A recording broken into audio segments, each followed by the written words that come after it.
Hai semuanya, Assalamualaikum warahmatullahi wabarakatuh. Salam sejahtera bagi kita semua. Om Swastiastu, salam namo buddhaya, salam kebajikan. Perkenalkan, saya Karina Puspa Wulandari dari Fakultas Keperawatan Universitas Jember. Di sini saya akan membagikan suatu ilmu yang sangat berharga dan sangat bermanfaat bagi kita semua.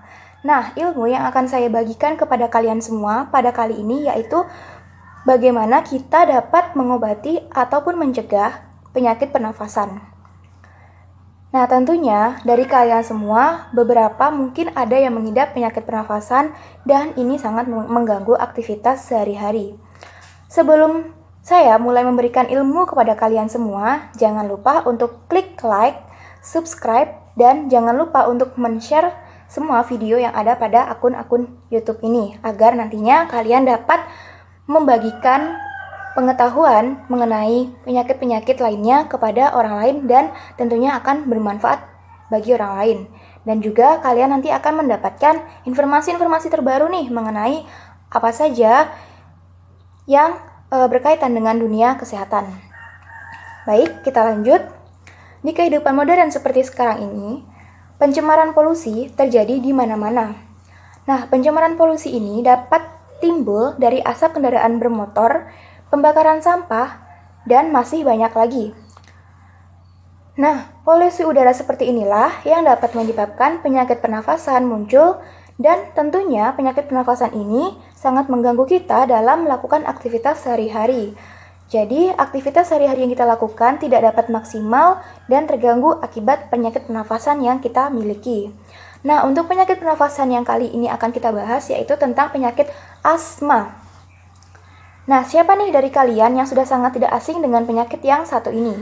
Penyakit asma sering kita jumpai kasusnya di masyarakat sekitar kita, baik dari tetangga ataupun dari keluarga ataupun dari orang-orang terdekat kita. Nah, apa sih asma itu? Asma adalah suatu jenis penyakit yang ditandai dengan penyempitan dan peradangan saluran pernafasan, yang dimana asma ini dapat menyebabkan sesak atau sulit bernafas. Nah, setelah kita mengetahui tentang apa sih itu asma, selanjutnya di sini saya akan menjelaskan atau memberikan informasi kepada kalian bagaimana sih asma ini berasal atau dari mana sih asalnya asma ini dapat terjadi.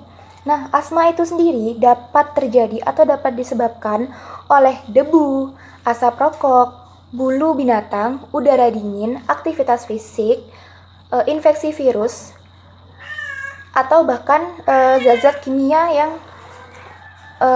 terpapar kepada kita.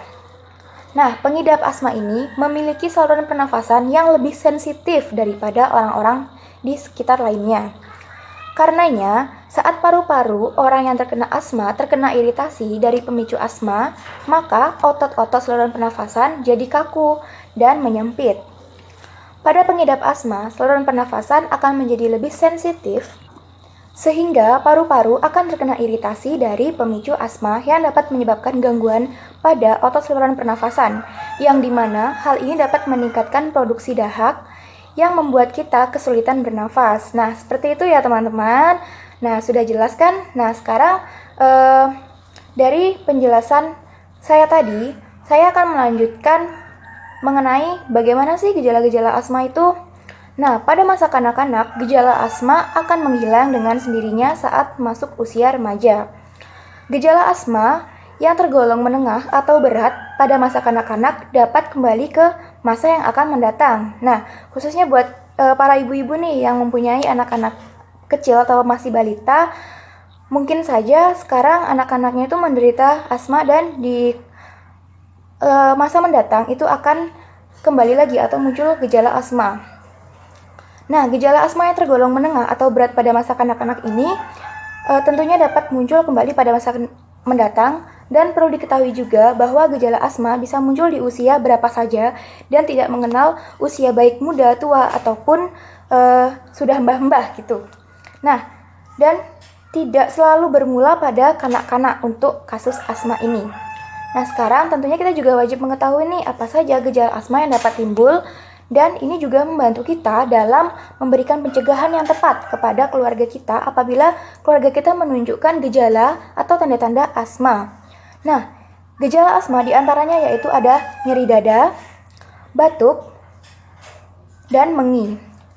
Nah, mengi itu merupakan adalah suara khas yang dihasilkan ketika udara mengalir melalui saluran nafas yang menyempit. Umumnya, suara mengi ini terjadi ketika ada penyumbatan atau penyempitan pada saluran pernafasan. Selain itu, penyempitan pada pita suara juga bisa memicu terdengar suara mengi. Nah, suara mengi itu bisa bervariasi tergantung pada bagian sistem pernafasan mana yang tersumbat atau menyempit. Khususnya buat kalian semua nih yang menderita penyakit asma, perlu diketahui juga bahwa asma dapat menyebabkan beberapa hal. Yang pertama yaitu masalah psikologis seperti cemas, stres, ataupun depresi. Yang kedua yaitu penyakit asma dapat menyebabkan menurunnya performa kita untuk melakukan kegiatan sehari-hari, entah itu dari sekolah, ataupun pekerjaan, ataupun baik di perkuliahan. Yang ketiga yaitu tubuh sering merasa lelah. Selanjutnya yaitu ada gangguan pertumbuhan dan pubertas pada anak-anak. Nah, selanjutnya asma juga dapat menyebabkan pneumonia, gagal pernafasan, kerusakan pada sebagian atau seluruh paru-paru, dan yang terakhir asma juga dapat menyebabkan kematian loh. Nah, untuk kalian semua, jangan khawatir nih, karena selanjutnya kita akan membahas bagaimana sih pengobatan penyakit asma ini. Nah, dalam pengobatan asma terdapat dua hal yang perlu dilakukan, yakni meredakan gejala dan mencegah gejala kambuh. Oleh karena itu, penting untuk menjalani pengobatan dengan dokter, sehingga dapat diberikan obat untuk mengatasi asma yang terjadi pada kawan-kawan semua. Nah, di samping melakukan pengobatan kepada dokter, pengidap asma juga harus nih menghindari hal-hal yang dapat memicu terjadinya timbulnya asma. Biasanya, dokter akan merekomendasikan inhaler sebagai pengobatan saat gejala asma itu muncul. Nah, perlu diperhatikan juga, tetapi pengguna inhaler juga berpotensi menyebabkan efek samping bagi para penggunanya. Nah, apabila terjadi serangan asma dengan gejala yang semakin parah, meskipun sudah melakukan penanganan dengan inhaler maupun obat, maka perlu tindakan medis di rumah sakit. Pasalnya, asma juga dapat menyebabkan nyawa bagi teman-teman semua. Nah, untuk yang terakhir di sini, buat teman-teman semua jangan khawatir karena untuk yang terakhir ini saya akan memberikan tips and trick bagaimana sih cara mencegah penyakit asma.